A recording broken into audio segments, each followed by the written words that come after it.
नारदांनी डोळे लावले, बघले ते घरापुढेच आहे कुत्र होऊन, ते घरापुढेच आलं कुत्र बोलून. नारायण मुनी म्हणले बाबा त्या कुत्र्याला हळूहळू भाकरीचं बिस्किट दाखले, भाकर दाखली, त्याला गावाबाहेर नेले.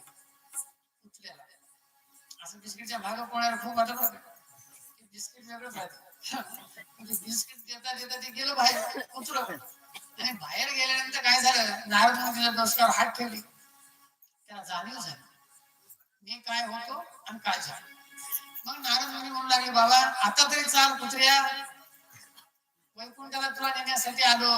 ते कुत्र काय म्हणते बघा, अहो साधू मी आता कुत्रा जरी झालो की नाही म्हणला, कशासाठी झालो मला कळलं म्हणला, ते पोराच्या काळजीसाठी झालो की नाही म्हणलं. माझ्या हे बघा म्हणलं घरात सोनं खूप आहे, घरात सोनं खूप आहे, माझं पोरग येडं आहे तुम्हाला माहित आहे, त्यासाठी दुकान चाललं. हा जर त्याच्या घरामध्ये चोर शिरले, कमीत कमी बाहेर रस्त्याला बघून मी भुकून ते गाव गोळा करतो की नाही, काय करतो मी